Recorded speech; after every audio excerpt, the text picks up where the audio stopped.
Assalamualaikum warahmatullahi wabarakatuh. Di video kali ini saya akan menjelaskan tentang materi gerak dan gaya. Pengertian gerak. Apa sih gerak itu sebenarnya? Nah, benda dikatakan bergerak apabila kedudukannya berubah terhadap titik acuan. Jadi, misalnya kamu berdiri di depan lemari. Nah, lemari itu jaraknya 1 meter dari tempat kamu berdiri. Kemudian kamu melangkah menuju ke lemari tersebut. Maka itu dikatakan bergerak.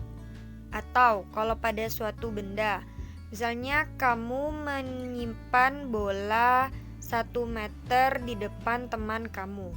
Kemudian kamu menendangnya mengarah kepada teman kamu.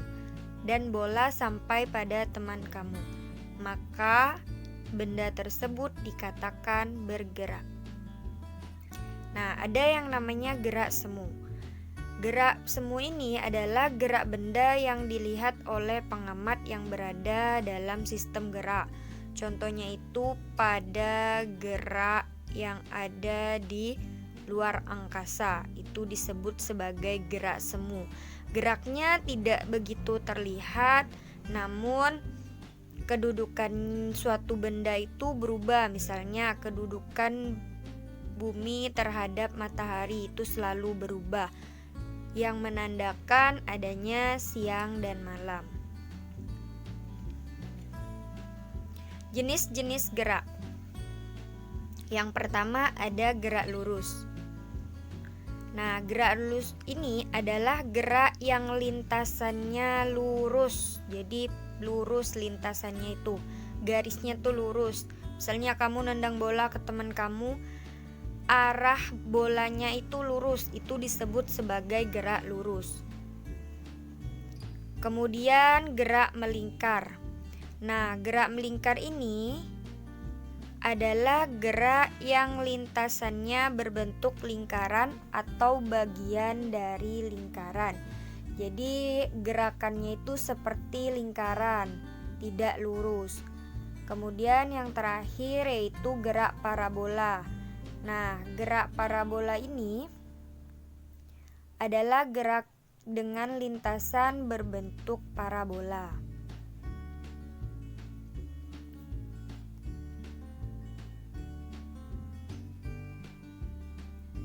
Nah, gerak lurus. Gerak lurus itu dibedakan menjadi 2 macam, yaitu gerak lurus beraturan. Gerak lurus beraturan ini adalah gerak yang lintasannya lurus di mana benda memiliki kecepatan. Kecepatannya memiliki simbol V. Itu tetap. Jadi gerak lurus beraturan ini gerak yang lintasannya lurus di mana benda memiliki kecepatannya tetap. Kemudian yang kedua yaitu gerak lurus berubah.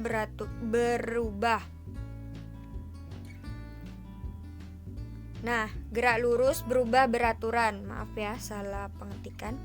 Nah, gerak lurus berubah beraturan ini adalah gerak lurus di mana benda memiliki kecepatan yang berubah secara beraturan karena adanya percepatan atau perlambatan yang besarnya tetap. Kemudian jarak dan perpindahan. Nah, jarak adalah panjang lintasan yang dilalui oleh suatu benda, hanya mempunyai besaran saja dan tidak mempunyai arah. Satuannya dalam internasional itu meter, lambangnya adalah S.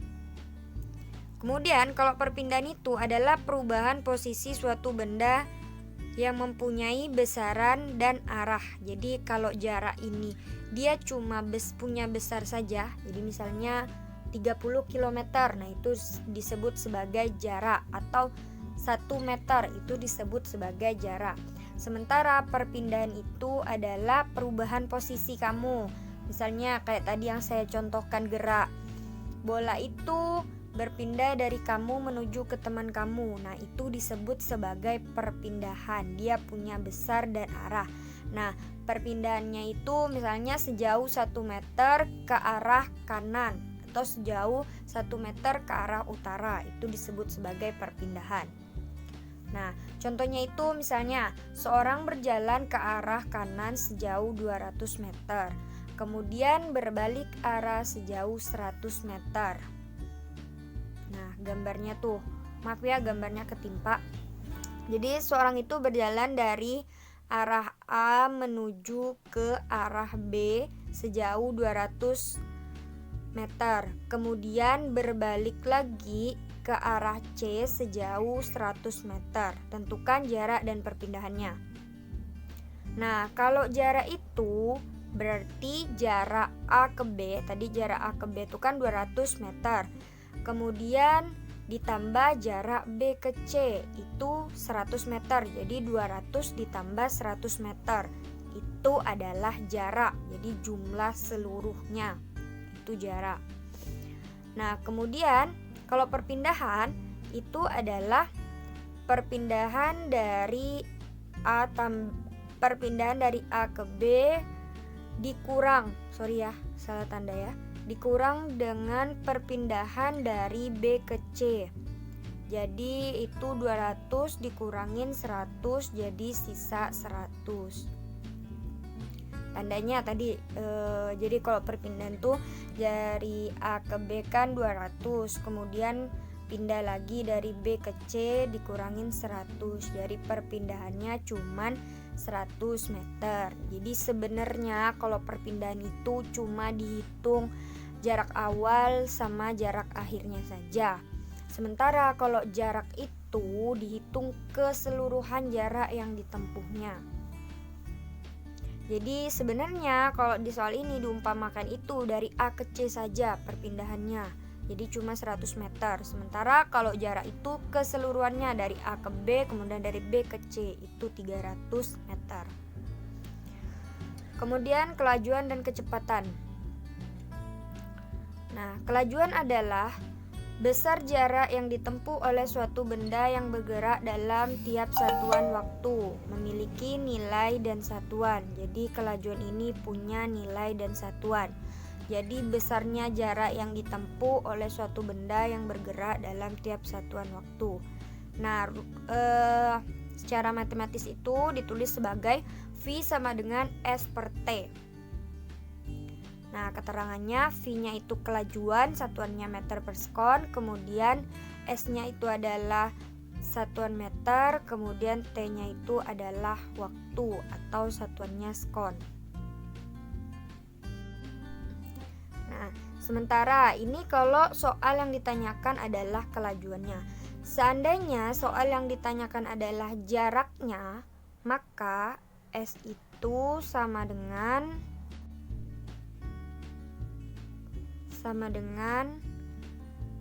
V dikali T. Ini seandainya jarak yang ditanyakan. Kemudian jika waktu yang ditanyakan berarti T sama dengan S per V.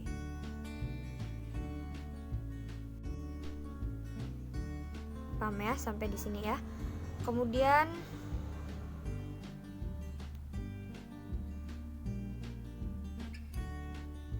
selanjutnya kecepatan. Nah, kecepatan ini adalah besarnya perpindahan persatuan waktu memiliki nilai satuan dan arah gerak. Jadi kecepatan punya nilai satuan dan arah gerak. Sementara kalau kelajuan tadi itu cuma punya nilai dan satuan. Nah, secara matematis itu sama dituliskan sebagai V sama dengan S per T. V-nya itu adalah kecepatan, satuannya meter per sekon, kemudian S-nya perpindahan, satuannya meter, kemudian T-nya adalah waktu. Nah, kalau kamu mencari S, mencari perpindahan itu sama seperti yang ini. Jadi S-nya juga V sama dengan S sama dengan V kali T, kemudian T-nya sama dengan S per V.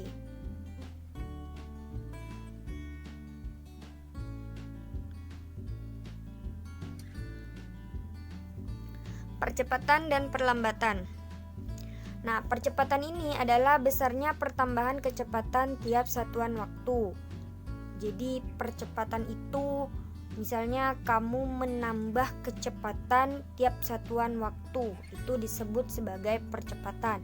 Nah, misalnya itu gerak buah kelapa dari pohon yang jatuh ke tanah akan semakin cepat.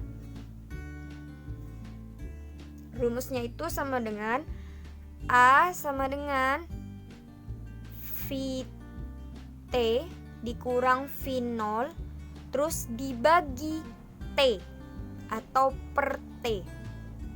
Keterangannya, percepatan A-nya percepatan, VT-nya sama dengan kecepatan akhir, kemudian V0-nya sama dengan kecepatan awal, terus T-nya adalah waktu.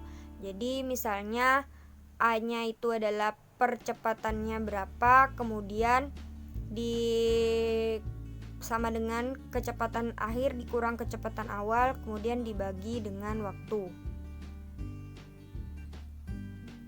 Nah, perlambatan adalah nilai kecepatan ke arah nilai kecepatan yang lebih kecil atau bisa dikatakan kecepatan akhirnya berkurang. Jadi kebalikannya, kalau percepatannya itu kamu tambah kecepatannya, sementara kalau perlambatan itu berarti kamu mengurangi kecepatannya.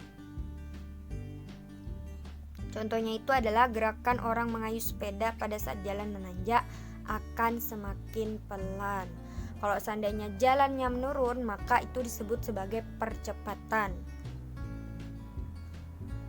Gaya. Gaya adalah suatu berupa dorongan atau tarikan yang dapat menyebabkan perubahan pada bentuk benda, arah gerak, dan kecepatan gerak benda. Contoh gaya yaitu misalnya mengayuh sepeda, kemudian mendorong meja. Jadi gaya itu berupa tarikan atau dorongan. Jika kamu melakukan tarikan atau dorongan, maka kamu disebut melakukan gaya. Terus gaya itu juga dapat menyebabkan perubahan pada bentuk benda, arah gerak, dan kecepatan gerak benda.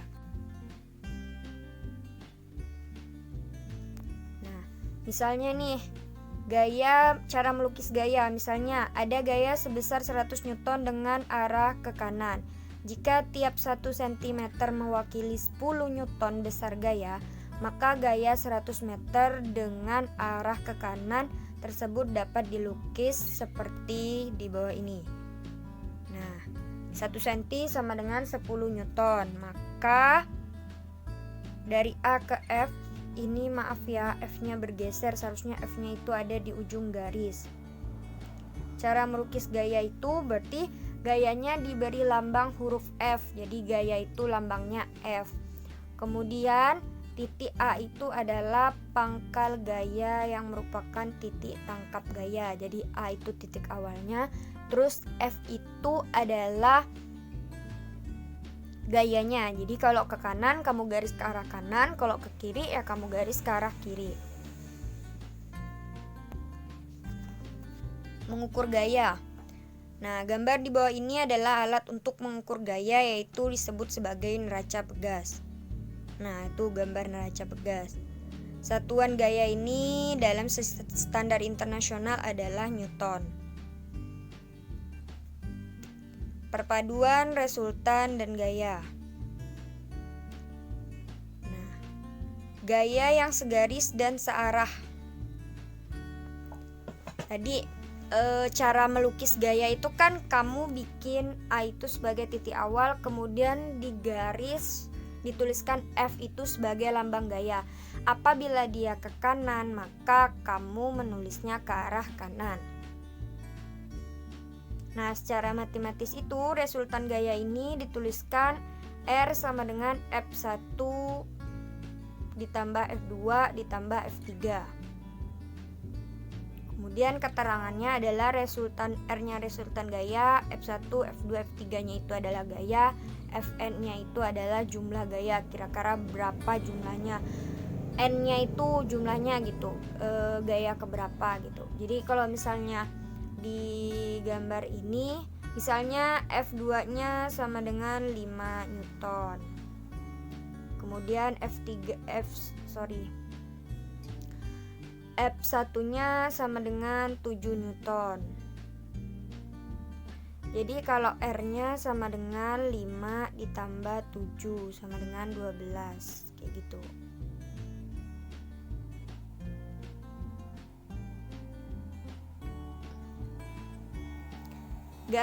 Gaya yang segaris dan berlawanan arah. Nah, kalau yang tadi yang di atas itu searah, ke kanan sama-sama ke kanan, kiri sama-sama ke kiri, maka yang ini berlawanan arah. Jadi ada yang ke kanan, ada yang ke kiri. Kalau seperti ini contohnya gini. Andi berjalan sejauh 5 meter ke arah kiri. Kemudian Andi berbalik arah, berjalan ke arah kanan sejauh 20 meter. Nah, berapakah resultan gayanya? Maka secara matematis ditulis R sama dengan F2 dikurang F1. Nah, R-nya resultan gaya, F1-nya atau F2-nya itu adalah gaya. Jadi kalau searah dia kamu tambah, sedangkan kalau berlawanan arah itu kamu kurangin.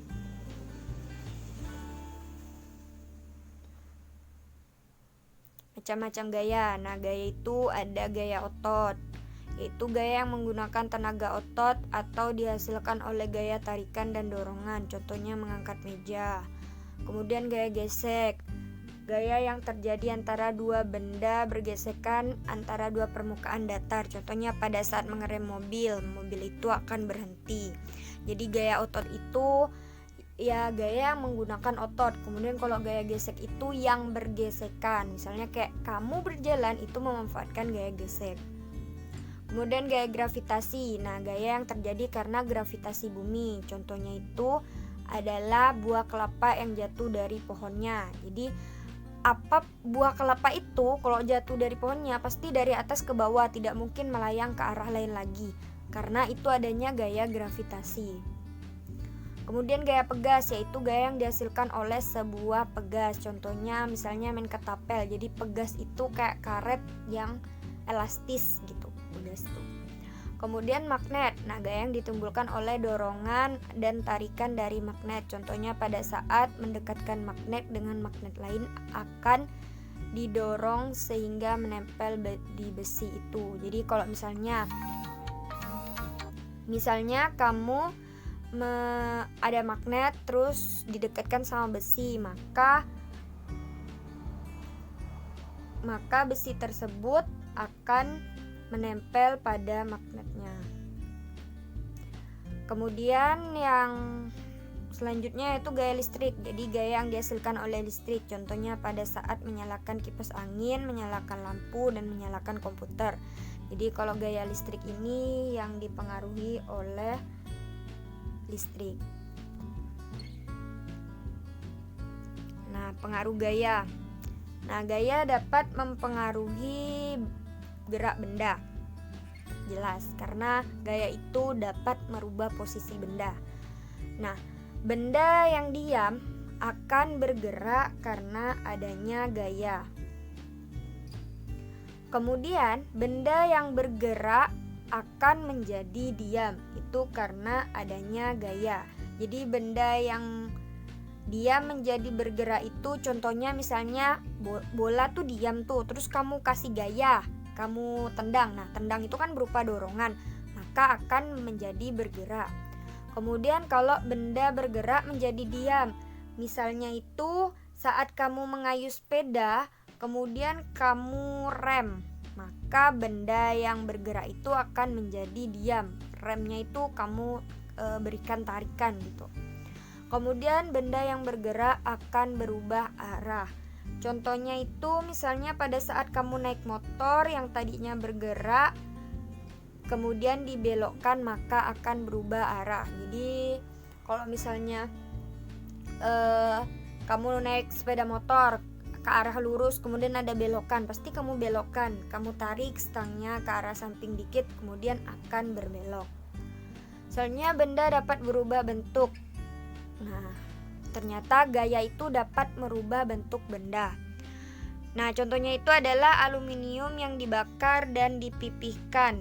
Jadi misalnya Kalau orang yang membuat pisau itu memanfaatkan gaya juga. Mereka membuat aluminium itu dibakar, kemudian dipipihkan dengan cara dipukul-pukul, maka dapat menjadi pisau. Jadi yang awalnya misalnya besi, aluminium, misalnya aluminium itu untuk membuat panci ya. Aluminium yang bentuknya tidak seperti panci, misalnya yang panjang, kemudian dipanaskan terus ditempa dengan cara dipukul, dipipihkan, akan membentuk menjadi panci. Kemudian ini besi yang dibakar. Nah, besi yang dibakar ini akan menjadi dipipihkan, kemudian itu tadi pembuatan pisau kalau besi itu. Terus plastisin. Nah, plastisin ini pasti kamu pernah main kan? Nah, plastisin itu kan misalnya awalnya bentuknya tuh balok ya. Kemudian nanti kamu tekan dengan cara ditekan, dipilin, digulung, itu akan menjadi bentuk, misalnya bisa jadi bentuk bebek, mobil, kalau terus rumah dan lain sebagainya. Jadi gaya itu dapat merubah bentuk. Nah, kita lanjut ke contoh soal ya. Nah, contoh soalnya, seekor semut bergerak ke barat sejauh 8 meter, lalu ke selatan sejauh 6 meter. Hitunglah jarak dan perpindahan semut. Kalau jarak tempuhnya berarti tinggal ditambahkan saja keseluruhan jaraknya, yaitu 8 meter ditambah 6 meter sama dengan 14 meter. Sementara kalau perpindahannya itu adalah perpindahan semut digambarkan sebagai berikut. Jadi gini, dia ke arah barat sejauh 8 meter. Kemudian selatan itu kan di bawah ya. Jadi ke arah selatan sejauh 6 meter. Maka yang ditanyakan adalah perpindahan dari sini ke sini. Berarti yang ditanya itu yang ini.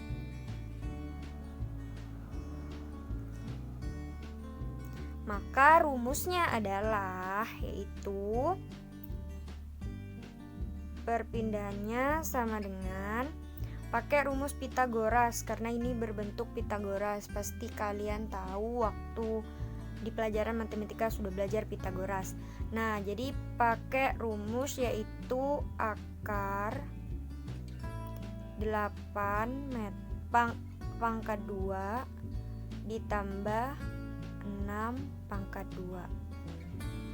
Nah, sama dengan akar 8 pangkat 2 itu kan 64 ditambah 36 ya. 6 pangkat 2 kan 36, berarti sama dengan 100. Akar 100. Nah, akar 100 itu sama dengan 10. Jadi, perpindahan dari sini ke sini ini adalah 10 meter. Paham sampai di sini? Saya lanjutkan ke soal berikutnya. Nah, soal berikutnya ini adalah seorang pelari menempuh jarak 150 meter dalam waktu 30 detik. Berapakah kecepatan pelari tersebut? Nah, kecepatan itu sebelum kamu tulis ini, kamu harus tulis diketahui dulu. Diketahui jaraknya itu berarti S sama dengan 150. Kemudian waktunya T itu sama dengan 30 detik atau 30 sekon.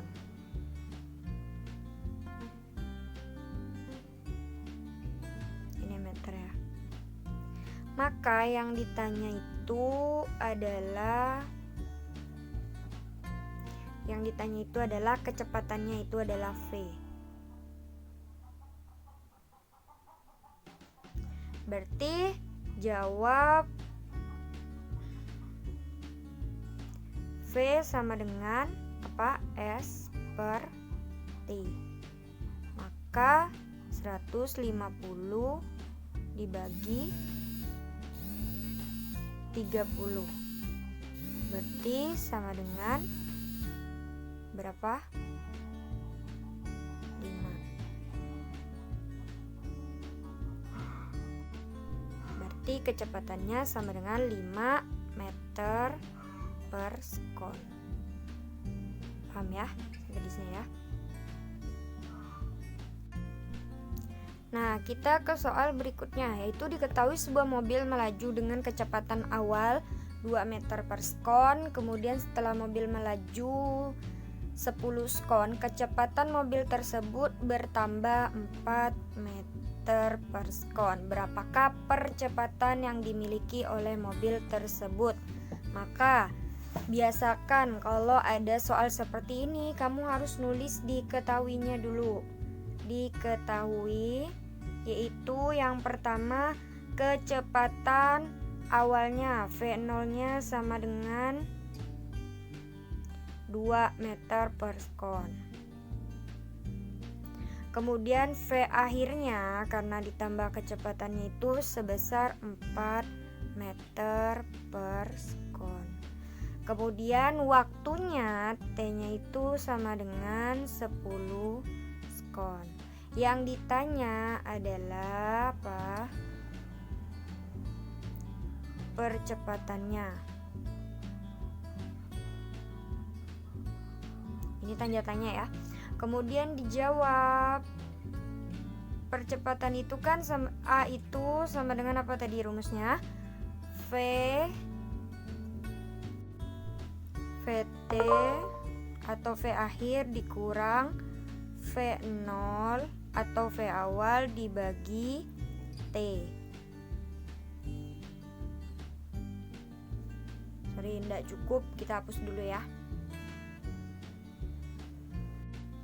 Nah, karena tadi nggak cukup, saya hapus dulu. Tapi nanti kalau kamu ngerjakan, kamu harus tetap tulis diketahui dan ditanyanya. Nah, saya lanjut. Yang A, percepatan sama dengan VT dikurang V0 dibagi T. Jadi VT itu kecepatan akhirnya yaitu berapa? 4. Kemudian dikurangi V0-nya yaitu 2.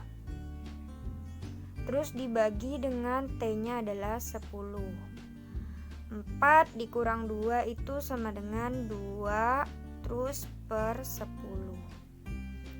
2 per 10 ini kalau disederhanakan yaitu 1 per 5.